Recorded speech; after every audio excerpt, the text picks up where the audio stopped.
Nag-create ako dyan gamit yung, ayan kasi wala naman ako nyan. Kaya, ang daming eme. Ginamit ko yung ibang account ko ng Google. Kasi dalawa account ko.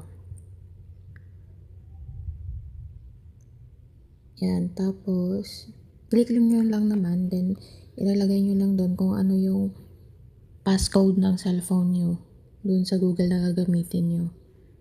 Then, ayan, loading. Yan, di na pinakita ulit ni Google. Then, ayan, naka-set off na, nakalagay yan dyan na ano. You can now use your fingerprint base. Ayan, your passkey has been created for Google account. Ayan na siya. Created just now. Ayan na, meron akong passkeys and authenticator. Yan, kasi wala ako niyan. Hindi ko pa alam, kaya nag-research muna ako sa YouTube. Ayan na, meron na ako mga, ayan na, sign in step add.